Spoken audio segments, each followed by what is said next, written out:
वक्रतुंड महाकाय सूर्यकोटि समप्रभा निर्विघ्नं कुरु मे देवो सर्वकार्येषु सर्वदा. पुंडलीकवरदार विठ्ठल श्री ज्ञानदेव तुकाराम. पंढरीनाथ भगवान की जय. माऊली ज्ञानेश्वर महाराज की जय. जगद्गुरु संत तुकाराम महाराज की जय. सवसंतन की जय. माऊली महावैष्णव ज्ञानोबारायांच्या परमश्रेष्ठ अशा ज्ञानेश्वरी ग्रंथाचं चिंतन करत आपण 143 क्रमांकाच्या ओव्यांपर्यंतचा टप्पा पार पाडलेला आहे. आज आपण 4थ्या अध्यायातल्या 144 क्रमांकाच्या पुढील ओव्यांचं निरूपण करणार आहोत, ज्यामध्ये भगवान श्रीकृष्ण परमात्म्यांनी भगवद्गीतेच्या 4थ्या अध्यायातल्या 29 क्रमांकाच्या पुढील ओव्यांचं निरूपण माऊली करणार आहेत.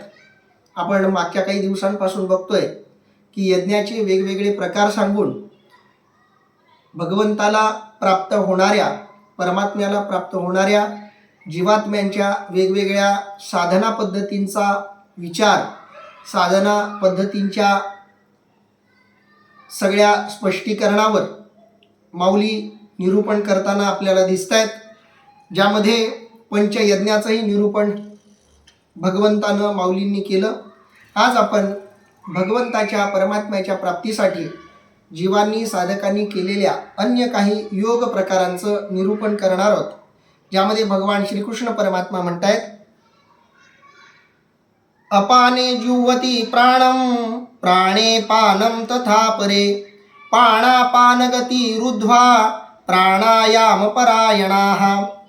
अर्थात दुसरे कोणी मुमुक्षु अपान वायूत प्राणाचा होम करीतात आणि प्राणवायूत अपानाचा होम करीतात, आणि कोणी प्राण व अपान यांच्या गतीचा निरोध करून प्राणायामात परायण होतात, क्रमाने पूरक, रेचक व कुंभक करीतात. अर्थात भगवंताच्या प्राप्तीसाठीचे आत्तापर्यंतचे जे साधना मार्ग भगवंतानं सांगितलेले आहेत, या साधना मार्गापेक्षा वेगळ्या अशा अंतर्गत साधना मार्गाचं विवेचन इथं भगवंत करताना दिसत आहेत. ज्या पंचयज्ञांचा विचार आपण कालच्या निरूपणामध्ये केला, 28 क्रमांकाच्या श्लोकाच्या निरूपणामध्ये केला, त्यामध्ये जो द्रव्ययज्ञ सांगितला आहे किंवा तपोयज्ञ सांगितला आहे, योगयज्ञ सांगितला आहे, वागयज्ञ सांगितला आहे आणि शेवटचा ज्ञानयज्ञ सांगितला आहे.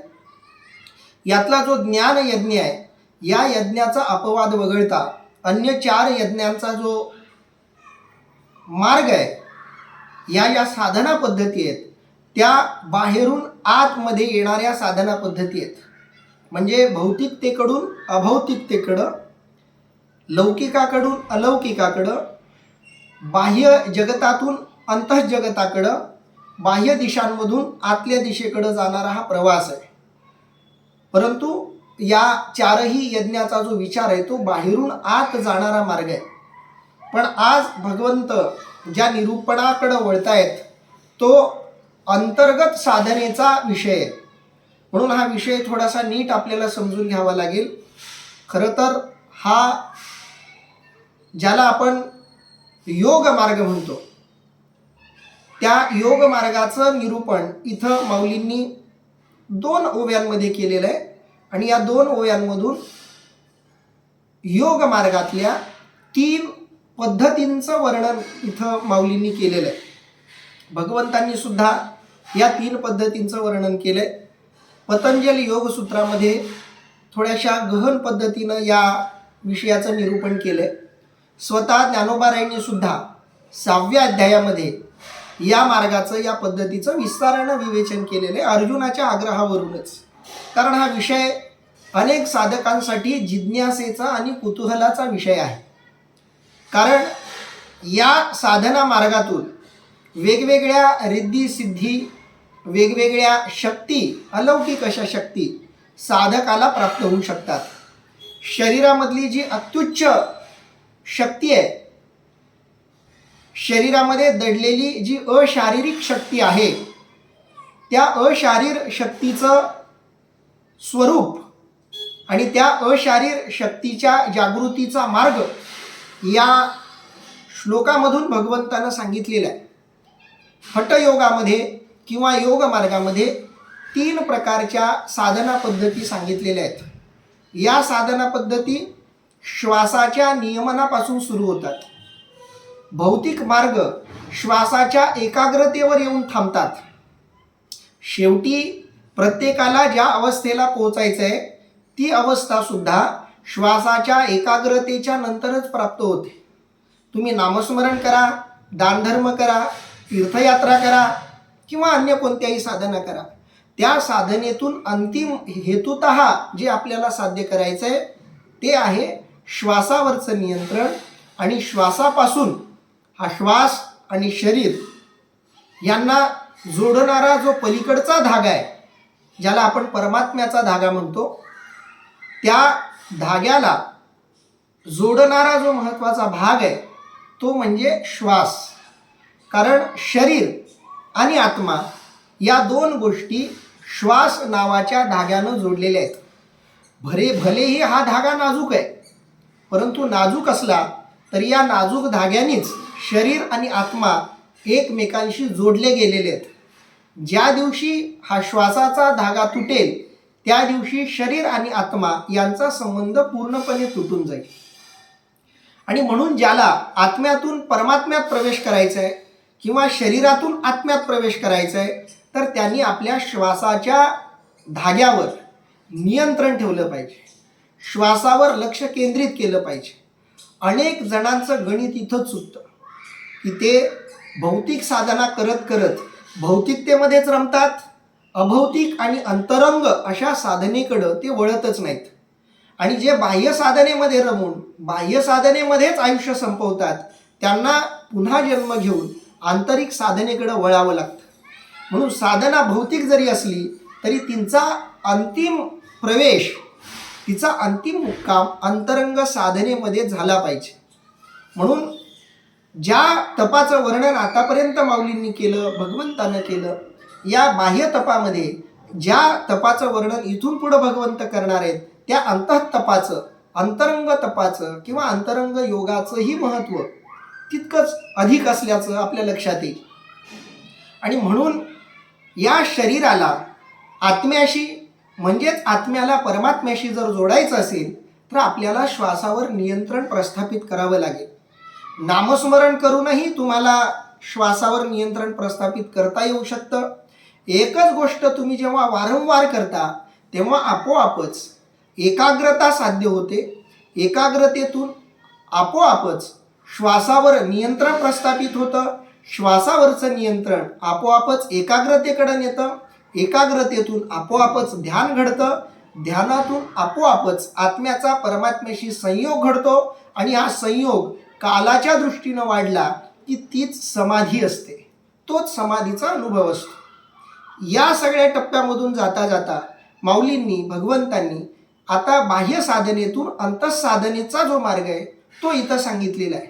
त्या 3 मार्गामध्ये एक पूरक मार्ग, दुसरा रेचक मार्ग आणि तिसरा कुंभक मार्ग, या 3 महत्त्वाच्या योग मार्गाचं वर्णन इथं आलेलं आहे. खरं तर हे 3ही योग मार्ग हे हठयोगाचे मार्ग आहेत, शरीर साधनेचे मार्ग आहेत, किंबहुना प्राणायामाचे मार्ग आहेत, असं आपण थोडक्यात म्हणू शकतो. तुम्ही पतंजल योगसूत्र या ग्रंथाचा जर थोडा बहुत अभ्यास केला तर या 2 श्लोकांचं अधिक स्पष्टीकरण आपल्याला त्या पूर्ण ग्रंथामध्ये बघायला मिळेल. आता तुम्ही जर योगगुरू रामदेव बाबांचे काही प्रवचन ऐकत असाल किंवा त्यांनी ज्या साधना सांगितलेल्या आहेत त्या बघत असाल तर तुम्हाला या काही गोष्टींचा अंदाज येऊ शकतो. खरं तर रामदेव बाबा किंवा जे काही योगगुरू आहेत त्या योगगुरूंनी जो योग सांगितला गेला आहे त्याच्या फक्त वरचा 1-2% भागच सांगितलेला आहे. खरा योग मार्ग हा त्याच्या आत दडलेला आहे. त्या आतल्या योग मार्गाकडं सगळे साधक जात नाहीत. अनेकांना फक्त वरवरचा लाभ हवा असतो आणि म्हणून जेवढा लाभ लोकांना हवा आहे तेवढाच प्राणायाम, तेवढीच साधनं या योगाभ्यासकाकडून दिली जातात. परंतु एवढं केलं म्हणजे मी योगी झालो असं मात्र कुणी समजू नये. पण एक गोष्ट मात्र खरी आहे की आत्मिक साधना करण्यापूर्वी शरीर नियंत्रण गरजेचं आहे, श्वासावरचं नियंत्रण गरजेचं आहे आणि त्याच्यासाठी व्यायाम आणि प्राणायाम या 2 गोष्टी पतंजलींनी सांगितलेले आहेत. व्यायामामुळं शरीर सुदृढ होतं, शरीर निरोगी होतं आणि प्राणायामामुळं श्वास नियंत्रणात येतो आणि श्वास निरोगी बनतो. या दोन्ही गोष्टी साधनेमध्ये गरजेच्या आहेत. शरीरही निरोगी असेल तर साधना घडते. शरीरामध्ये व्याधी असतील तर साधना घडू शकत नाही. शरीर निरोगी असणं, शरीर स्वस्थ असणं म्हणजे काय? तर रोग नसणं म्हणजे स्वस्थ असणं. ज्या दिवशी आपलं डोकं दुखतं त्या दिवशी आपल्या शरीराची सगळी ऊर्जा ही आपल्या डोक्यावरती केंद्रित होते. शरीरातल्या त्या डोकेदुखीच्या वेदना शरीरातल्या सगळ्या ऊर्जेला स्वतःकडं आकर्षित करतात आणि म्हणून डोकेदुखीशिवाय त्यावेळी आपल्याला दुसरं काही सुचत नाही. पोट दुखत असेल तर त्यावेळी शरीरातली सगळी ऊर्जा त्या पोटदुखीवर केंद्रित होते आणि मग पोटदुखीवर सगळी ऊर्जा केंद्रित झाल्यामुळं त्या पोटदुखीमुळं अन्य कोणतीही साधना करावीशी वाटत नाही किंवा केली तरी ती फळत नाही. अगदी शरीरातला कोणताही भाग, कोणताही अवयव दुखत असेल तर शरीराची सगळी ऊर्जा त्या दुखत असलेल्या अवयवावर केंद्रित होते आणि म्हणून ऊर्जा एका दुःखाकडं किंवा वेदनेकडं केंद्रित झाल्यामुळं ती ऊर्जा इतर साधनेमध्ये वळवता येत नाही आणि म्हणून शारीरिक व्याधी असल्या की साधना नीट होत नाहीत. म्हणून साधना नीट व्हायची असेल तर शरीर उत्तम पाहिजे, शरीर निरोगी पाहिजे, शरीर सुदृढ पाहिजे. म्हणून संतांनी, सगळ्या ऋषीमुनींनी एक गोष्ट महत्त्वाची सांगितलेली आहे की परमार्थ हा तारुण्यामध्ये केला तर तो लवकर फळतो. दुर्दैवानं बरेच जण उतार वयामध्ये साधनेला सुरुवात करतात, पण त्यामुळं होतं काय की उतार वयामध्ये वय झाल्यामुळं शरीरातल्या व्याधी डोकं वर काढायला लागतात आणि शरीरातल्या व्याधी डोकं वर काढायला लागल्या की मग आपोआपच शरीरातली जी ऊर्जा आहे, जी साधनेसाठी गरजेची आहे, ती शारीरिक व्याधींमध्ये केंद्रित व्हायला लागते. पण ठीक आहे, ज्या वयात साधना करता आली नाही किंवा केली नाही केली तर गेलं. जे झालं त्याचा विचार करणं हे शहाणपणाचं लक्षण नसतं. पण ज्या क्षणाला आपण साधना सुरू केली त्या क्षणाला जरी आपल्याला नीट साधना करायची असेल तर शारीरिक व्याधी टाळूनच आपल्याला खरी, शुद्ध, पवित्र आणि एकाग्र अशा प्रकारची साधना घडू शकते. आणि म्हणून साधना घडण्यासाठी शरीराचं स्वस्थ असणं गरजेचं आहे. आणि म्हणून मीही नेहमी म्हणतो की कोणाचं काही शारीरिक त्रास असेल तर त्यावेळी आराधनेला, साधनेला नाही बसलात तरी चालेल. बसलात तरी चालेल, कारण ऊर्जा कितीही त्या दुःखाच्या भोवती केंद्रित झाली तरी थोडी बहुत का होईना तुमची ऊर्जा, तुमची इच्छा या आराधनेकडे येईल. त्यामुळं थोडं डायव्हर्टही होईल. तुम्ही जर नीट साधना केली, तुम्ही जर नीट ध्यान केलं तर व्याधीतली ऊर्जा तुम्हाला साधनेकडेही वळवता येते. तो एक प्रयोगाचा मार्ग आहे. थोडासा सूक्ष्म विषय, फक्त एक झलक देऊन जातो. कधी डोकं दुखायला लागलं तर शरीरातली सगळी एकाग्रता त्या डोकेदुखीवर केंद्रित केली की त्या ऊर्जेमध्ये इतकी ताकद असते की ती ऊर्जा त्या वेदनेवर केंद्रित झाली की ती ऊर्जा त्या तुमच्या वेदनेला आपोआप संपुष्टात आणते, नष्ट करते. जर्मनीमध्ये या विषयावर खूप मोठं काम झालं. त्यांच्यामध्ये एक उपासना पद्धती त्यातून विकसित झाली. ती उपासना पद्धती आपल्या भारतामध्ये सुद्धा आली आणि ती उपासना पद्धती अनेक जण वापरतात सुद्धा. आणि त्या उपासना पद्धतीतून व्याधी दूरही करता येतात. आपले विशाल सर जे आहेत, विशाल धर्माधिकारी सर, त्यांचा या विषयावर, या विद्येवर खूप गाढा अभ्यास आहे. रेकी असं त्या अभ्यासाचं नाव आहे. तर रेकी ही जी उपासना पद्धती आहे, खरं तर अध्यात्मातली ती एक भौतिक पद्धती आहे ज्याच्यामध्ये शारीरिक व्याधी दूर करण्यासाठी आत्मिक ऊर्जेचा उपयोग केला जातो. आत्मिक ऊर्जेचा उपयोग करून शारीरिक व्याधी दूर करण्याची एक पद्धती म्हणजे जी मी तुम्हाला आता सांगितली रेकी पद्धती, ती त्या प्रकारची. त्याच्यामध्ये सुद्धा स्तर आहेत. तर ती रेकी देऊनही तुम्हाला तुमच्या वेदना कमी करता येऊ शकतात. पण केवळ शारीरिक वेदना कमी करण्यासाठी तुम्ही आत्मिक ऊर्जा वापरत असाल तर आपण एक महागडी वस्तू किरकोळ गोष्टीच्या निराकरणासाठी वापरत आहे, असाही त्यातून एक दुर्दैवी प्रकार संभवण्याची शक्यता असते. म्हणून अनेक जण शारीरिक व्याधी, ज्यांची आत्मिक ऊर्जा संपन्न आहे, ज्यांच्यामध्ये आत्मिक ऊर्जा प्रचंड आहे, अशा लोकांनी सुद्धा त्या ऊर्जेचा आधार घेऊन कधी आपल्या शारीरिक ऊर्जा किंवा शारीरिक व्याधी कमी करण्याचा प्रयत्न केला नाही. नाहीतर अनेक आत्मज्ञानी महापुरुष आपल्या जगामध्ये होऊन गेलेत की ज्यांची आत्मिक ऊर्जा प्रचंड जागृत होती, पण त्यांनी ती आपली ऊर्जा कधी शारीरिक व्याधी दूर करण्यासाठी वापरली नाही. पण ठीक आहे, लोकांना शारीरिक व्याधी आहेत, त्या दूर करणं गरजेचं वाटतं, तर त्याच्यासाठी तो मार्ग सांगितलेला आहे, ती उपासना पद्धती सांगितलेली आहे. योगसुद्धा तेच सांगतं. तुमच्या शारीरिक व्याधी तुम्ही योगातून, प्राणायामातून आणि व्यायामातूनही दूर करू शकता. अगदी योग प्राणायामामध्ये ती ताकद सुद्धा आहे. माझे खूप चांगले मित्र आहेत, प्राध्यापक सुधीर भांडवलकर. ते पालघर जिल्ह्याचे पतंजलीचे युवा प्रभारी आहेत. माझे खूप चांगले जिव्हाळ्याचे मित्र आहेत, ते आत्मीयतेचे आमचे संबंध आहेत. त्यांनी प्रयोगातून हे सिद्ध केलं की शरीरातल्या वेगवेगळ्या व्याधी तुम्ही व्यायाम करून, प्राणायाम करून दूर करू शकता. म्हणजे शरीर स्वस्थ ठेवण्यासाठीही व्यायाम आहे आणि त्याच्या पुढची प्रक्रिया आहे शरीर स्वस्थ झालं की मग अंतरंग स्वस्थ करणं. कारण काही लोकांचं शरीर स्वस्थ आहे पण मन स्वस्थ नाही, शरीर निरोगी आहे पण मन निरोगी नाही. शरीरातले रोग त्यांचे निघालेत पण मनात रोग आलेत, चिंता आहे, तणाव आहे, वेगवेगळ्या मानसिक आजारांचा त्यांना सामना करावा लागतो. अशा लोकांसाठी प्राणायामाचा मार्ग पतंजलींनी सांगितलेला आहे.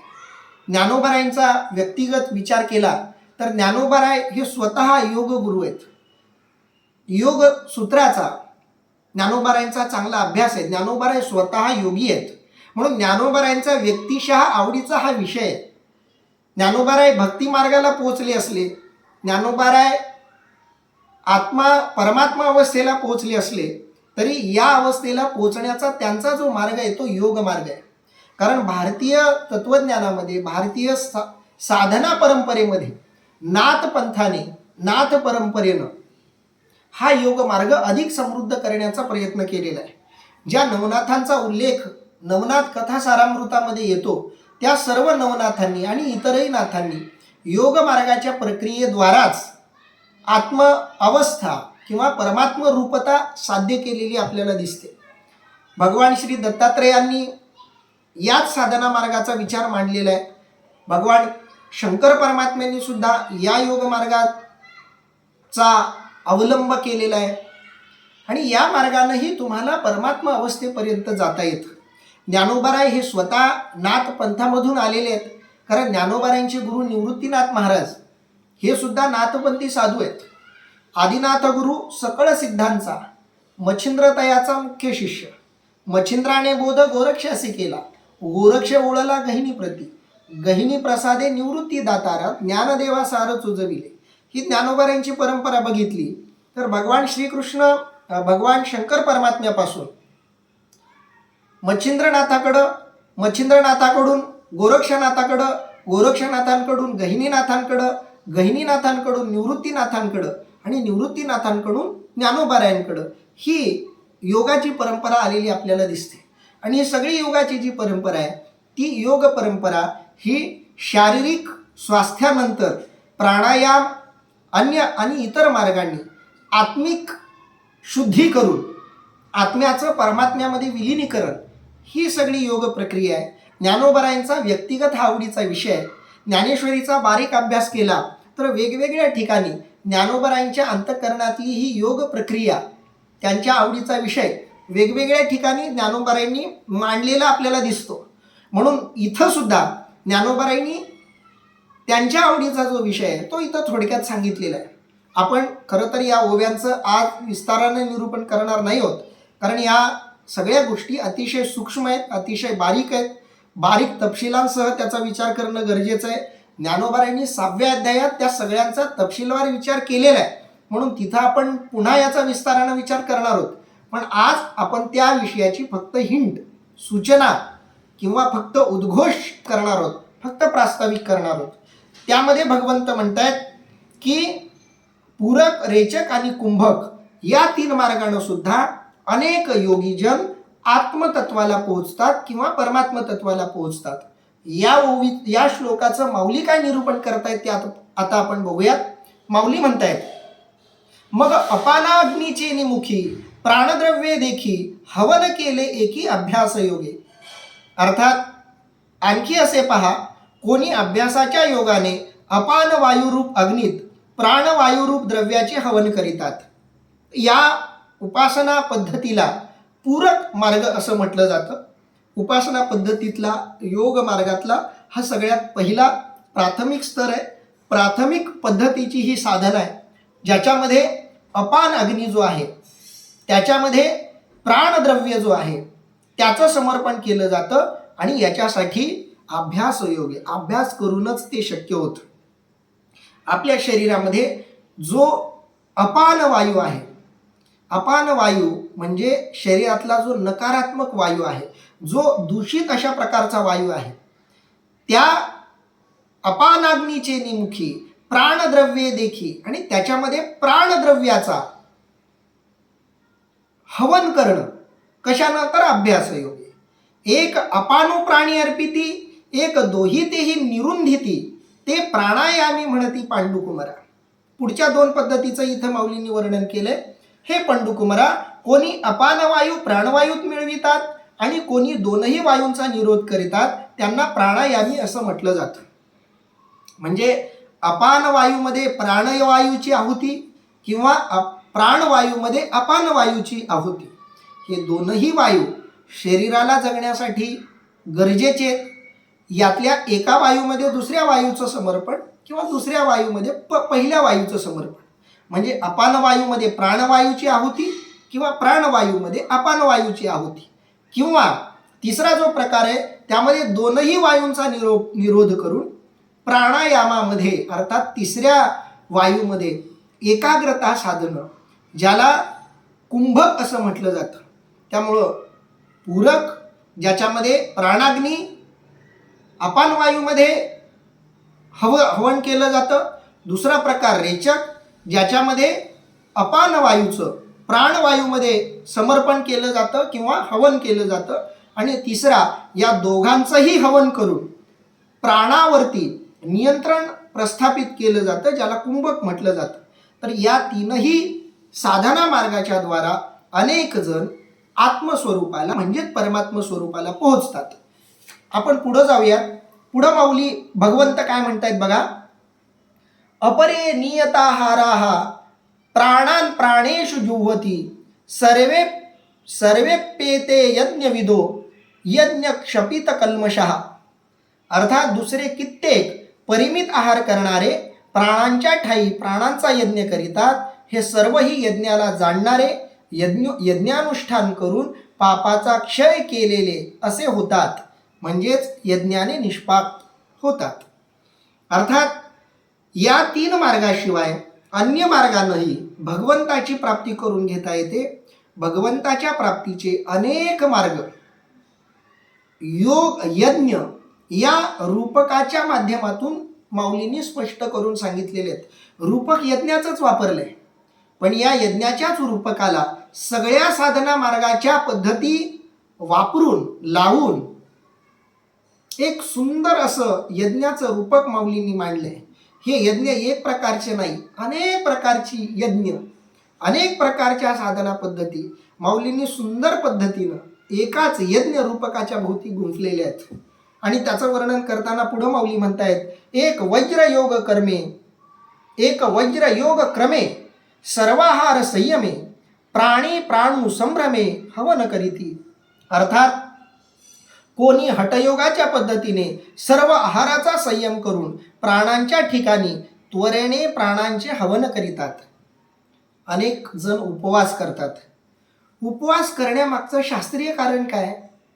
उपवास करण्यामुळं शरीरावरती एक प्रकारचा संयम प्राप्त होतो.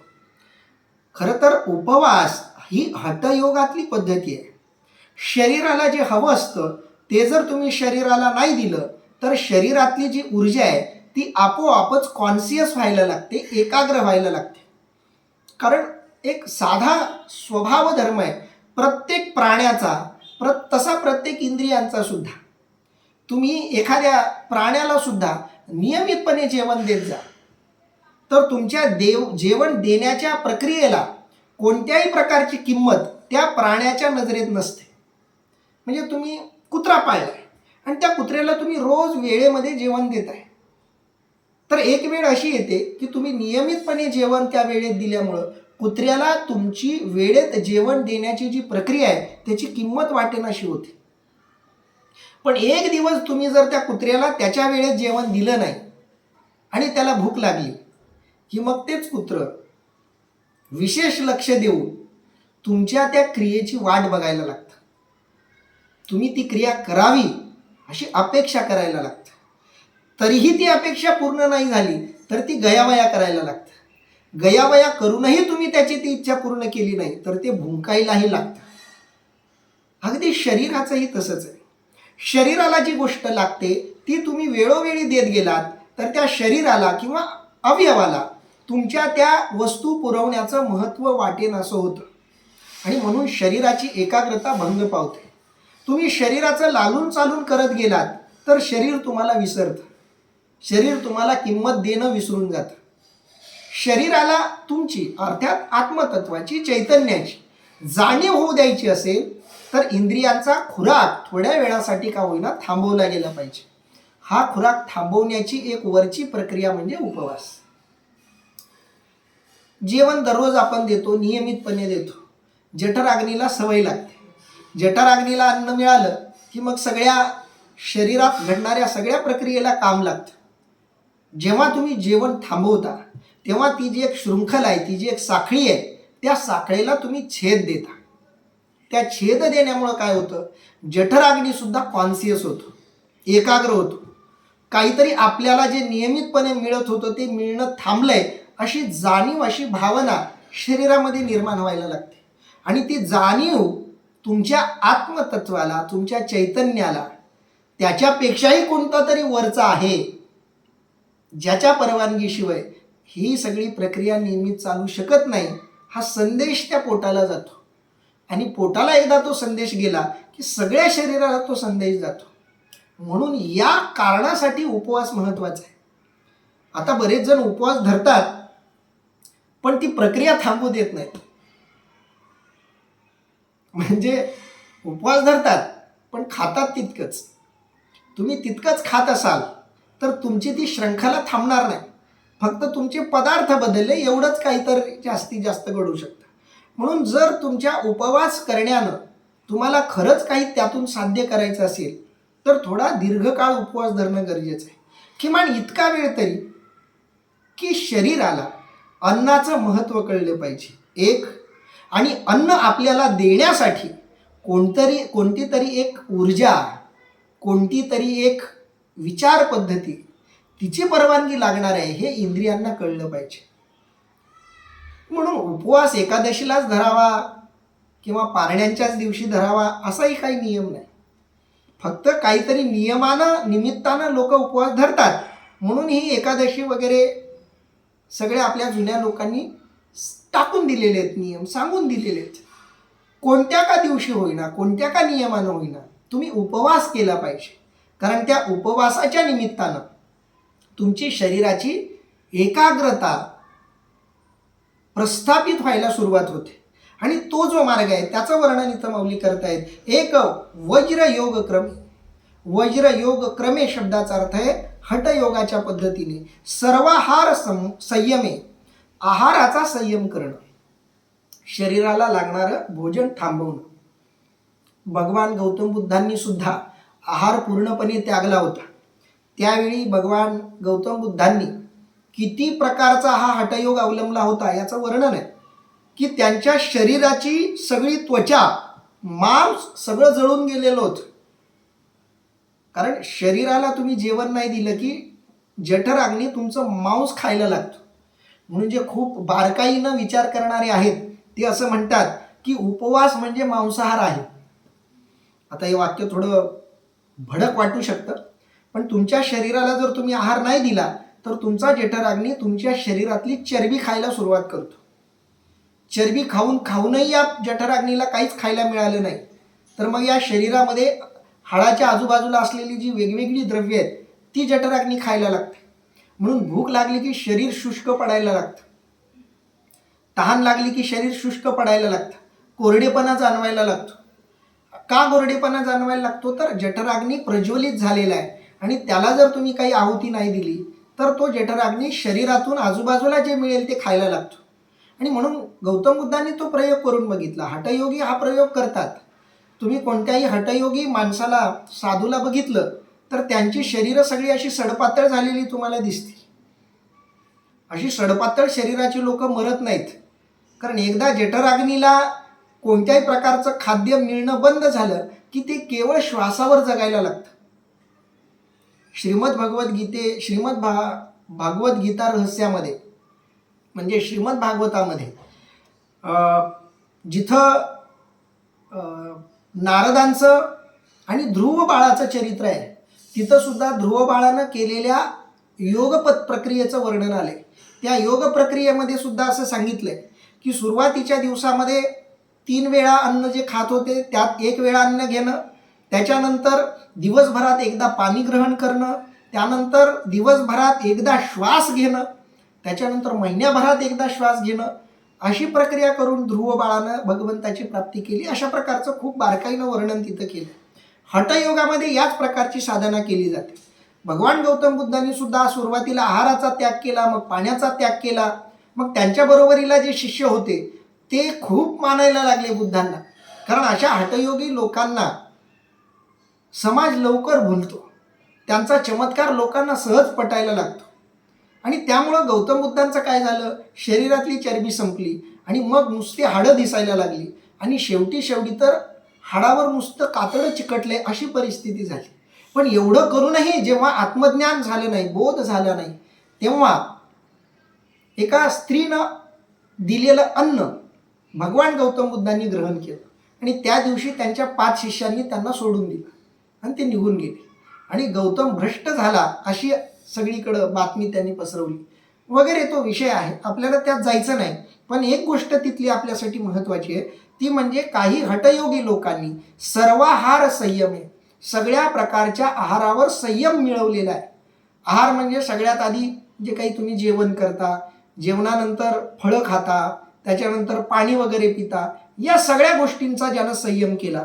आणि शेवटी प्राणू संभ्रमे, संभ्रमे शब्दाचा अर्थ आहे त्वरेने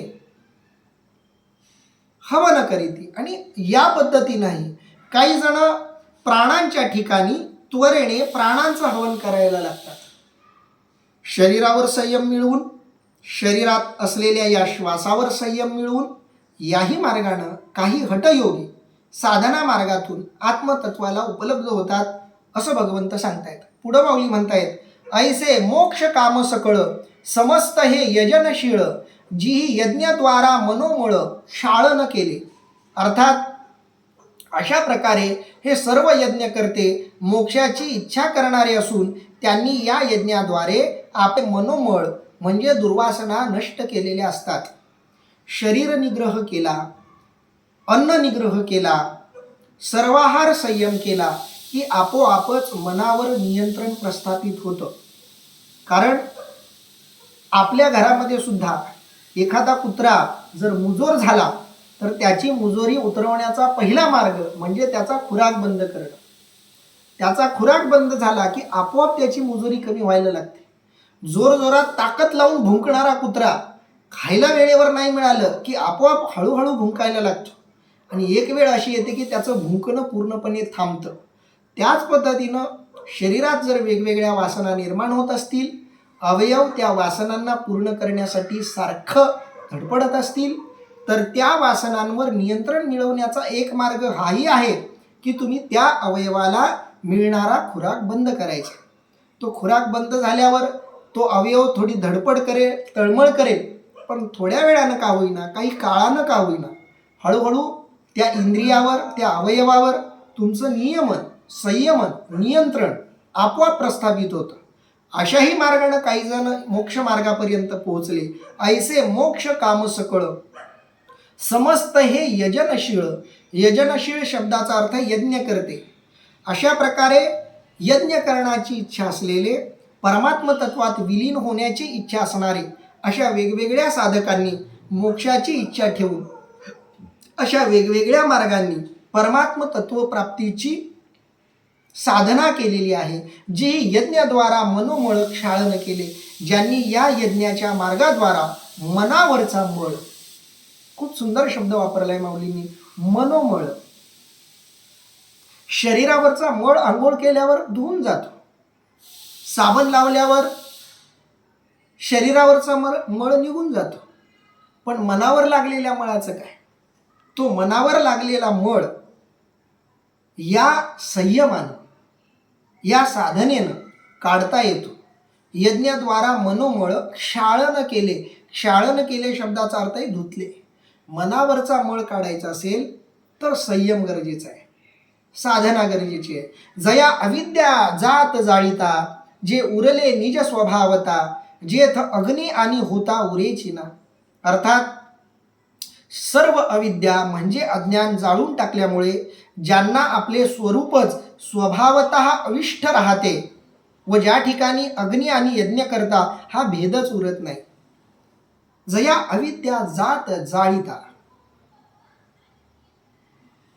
परमात्मा आणि आत्मा, जीव आणि परमात्मा यांच्यामध्ये भेद निर्माण करणारी एकमेव गोष्ट आहे. ती एकमेव गोष्ट म्हणजे अविद्या, ती एकमेव गोष्ट म्हणजे अज्ञान.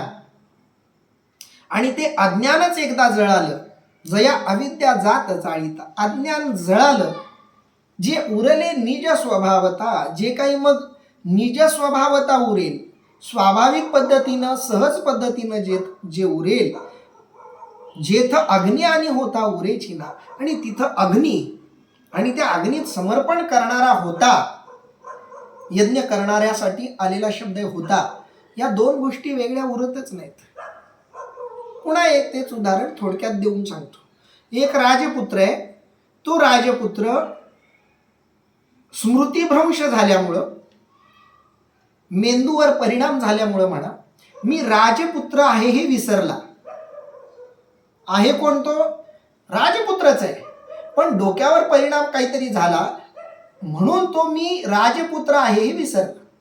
आता त्याचा डोक्यावर जो परिणाम झालाय तो एकदाचा निघून गेला की त्याला राजपुत्र बनण्यासाठी किंवा राजा बनण्यासाठी वेगळं काही करण्याची गरज आहे का? नाही, तो राजपुत्रच आहे. फक्त अज्ञान त्याला निर्माण झाल्यामुळं मी राजपुत्र आहे हे तो विसरलाय आणि मी भिकारी आहे असं तो समजायला लागला. त्या पद्धतीनं जीवात्मा परमात्मा असून सुद्धा मायेच्या प्रभावामुळं, मायेनं त्याचं डोकं खराब केल्यामुळं, मायेनं वेडावल्यामुळं तो मी आत्मा आहे, मी शरीर आहे, मी देह आहे असं मानायला लागला. त्याचं ते अज्ञान एकदा संपलं. जया अविद्या जात जाळीता, जे उरले निज स्वभावता. मग तो स्वभावतः कोण आहे? तर राजपुत्र आहे. किंवा दुसरं प्रसिद्ध उदाहरण,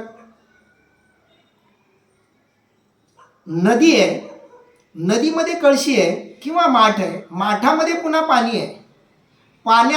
माठातल्या पाण्याला असा भ्रम झालाय की मी माठ आहे, मी माठातलं पाणी आहे, मी माठाच्या आकाराचं पाणी आहे असा भ्रम पाण्याला निर्माण झाला. हे पाण्याचं अज्ञान आहे. आता त्या पाण्याचं अज्ञान एकदा दूर झालं म्हणजे माठ फुटला, माठातलं पाणी पुन्हा नदीत मिसळलं, तर माठ संपल्यामुळं म्हणजेच अज्ञान संपल्यामुळं जे स्वभावता उरेल ते काय असेल तर पाणीच पाणी असेल. किंवा दोरीवर सापाचा भास झाला तर तो भास एकदा दूर झाला की दोरी दोरी म्हणून कळेल, दोरी साप आहे हा भ्रम नष्ट होईल. अगदी त्या पद्धतीनं जेथ अग्नी आणि होता उरेची, तिथं अग्नी आणि यज्ञ करणारा यांच्यामध्ये कोणताही भेद राहत नाही. आत्मज्ञानाची प्राप्ती झाली की मीच परमात्मा आहे ही जाणीव, ही भावना जागृत व्हायला लागते. पुढं माऊली म्हणतायत, जेथ यजितयाचा कामुपुरे, यज्ञीचे विधान सरे, मागुते जेथून ओसरे क्रिया जात. अर्थात ज्या ठिकाणी यज्ञ करणाऱ्याची इच्छा पूर्ण होऊन यज्ञ विधान समाप्त होते व ज्या ठिकाणाहून सर्व कर्म मार्गे ओसरतात, नाहीशी होतात. जेथ यजितयाचा कामो पुरे, या मार्गाने गेल्यानंतर यजित जो आहे, यज्ञ करणारा जो आहे, त्याची कामो पुरे, त्याची कामना, त्याची इच्छा, त्याला जे हवंय ते मिळून जातं.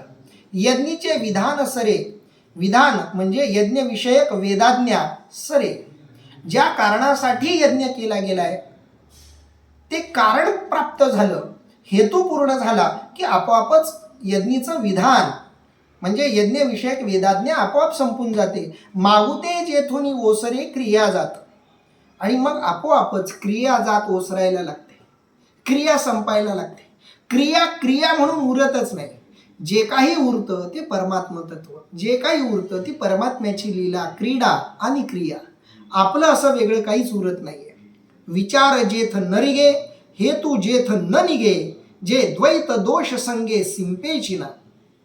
अर्थात ज्या ठिकाणी विचाराचा शिरकाव होत नाही, कामनेचा स्पर्श होत नाही व जे द्वैतरूप दोषांच्या संगतीने कधी लिप्त होत नाही, ती जी अवस्था प्राप्त होते, ती जी अंतिम अवस्था प्राप्त होते, ती अंतिम अवस्था कोणत्याही मार्गाद्वारे प्राप्त हो, पण ती अवस्था एकदा प्राप्त झाली की विचार जेथ न रिगे, त्या ठिकाणी विचारही प्रवेशत नाही, विचारही तिथं शिरत नाही.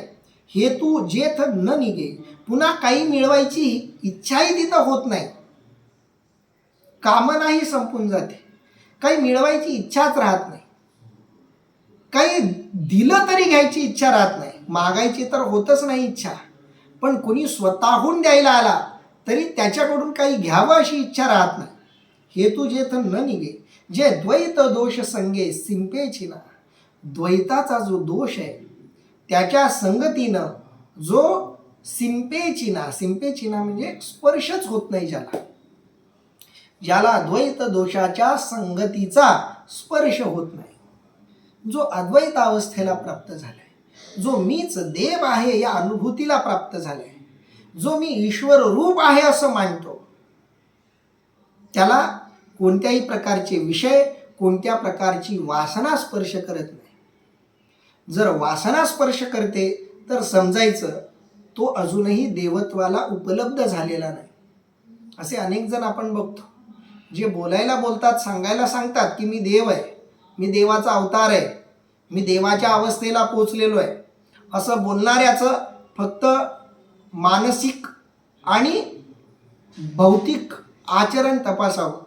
जर त्याच्या आचरणातून त्याला काही कामना आहे, त्याला काही मिळवायची इच्छा आहे असं जाणवलं तर समजावं मी देव आहे हे त्याचं म्हणणं हा त्याला झालेला भ्रम आहे, किंवा लोकांना वेड्यात काढण्यासाठी त्यानं स्वीकारलेलं, जगाला वेड्यात काढण्यासाठीचं ते एक साधन आहे, लोकांना वेड्यात काढण्याचा तो एक मार्ग म्हणून त्यानं हे स्वीकारलेलं आहे. पण ज्याला खरा अर्थानं अद्वैत संपलाय ज्याच्या अंतःकरणातला, त्याच्या अंतःकरणात द्वेष, विचार आणि कामना कधीच निर्माण होत नाही.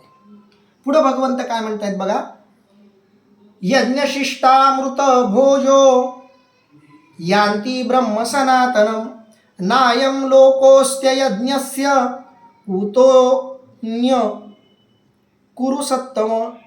अर्थात हे कुलश्रेष्ठ अर्जुना, यज्ञ करून अवशिष्ट राहिलेले अमृत अर्थात प्रसाद सेवन करणारे मुमुक्षु नित्य असे जे ब्रह्म, त्यास ते प्राप्त होतात. एकही यज्ञ न करणाऱ्या पुरुषाला हा मनुष्य लोकही नाही, मग त्याला अन्य लोक कोटचा.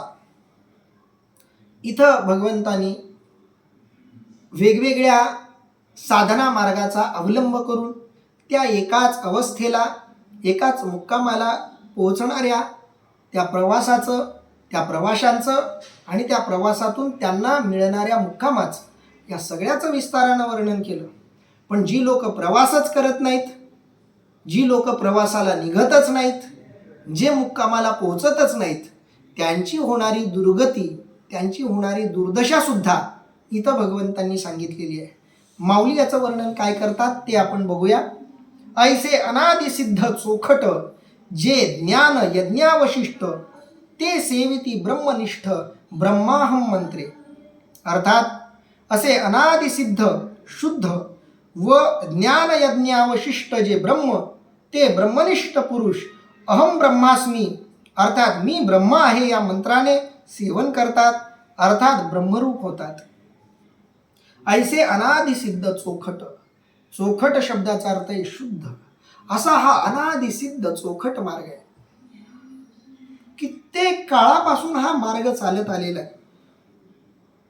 जेव्हापासून ब्रह्मदेवानं सृष्टीची उत्पत्ती केली, सृष्टीची उत्पत्ती करून प्रजेची उत्पत्ती केली, प्रजेची उत्पत्ती झाल्यापासून ते अगदी आज तागायतपर्यंत सगळ्या जीवांनी यातल्या वेगवेगळ्या मार्गांचा अवलंब करून त्या आपल्या एका मूळ अवस्थेला ते प्राप्त झालेत, जी मूळ अवस्था सबंध ब्रह्मांड निर्माण होण्याच्या आधीची होती. ती परमात्मरूपता, ते आत्मरूप अस्तित्व, त्याच्याशी ते एकरूप होतात. हा त्या अस्तित्वाशी एकरूप होण्याचा जो मार्ग आहे तो शुद्ध मार्ग आहे, तो पवित्र मार्ग आहे आणि तो अनादिसिद्ध आहे. अनादी काळापासून तो मार्ग तयार झालेला आहे. जे ज्ञान यज्ञावशिष्ट आणि या साधनेतून मिळणारं ज्ञान हे यज्ञावशिष्ट आहे. यज्ञातून मिळणारं ज्ञान, ज्ञान सहज मिळत नाही. माहिती मिळू शकते, मी ब्रह्म आहे, मी परमात्मा आहे, मी देवाचा अंश आहे, याची माहिती वेगळी आणि याचं ज्ञान वेगळं, अनुभव वेगळा. माऊली अनुभवाबद्दल बोलतायत. यज्ञावशिष्ट ज्ञान, यज्ञ करून, साधना करून, आराधना करून, भक्ती करून, वेगवेगळ्या मार्गांचा अवलंब करून जे मिळतं ते ज्ञान, काहीच न करता मिळते ती माहिती. माहिती अनेकांना आहे, पण अनुभव अनेकांना नाही. अनुभव त्यांनाच येतो जे साधना करतात, कोणता तरी यज्ञ करतात, कोणती तरी एक साधना त्यांनी आयुष्यात निवडलेली आहे. त्या साधनेवर निष्ठा ठेवून जे मार्गक्रमण करतात ते यज्ञ विशिष्ट ज्ञान आहे. जे ज्ञान यज्ञावशिष्ट ते सेविती ब्रह्मनिष्ठ ब्रह्माहम मंत्रे. आणि त्या आत्मानंदाचा आस्वाद ते सदा सर्व काळ घेतात.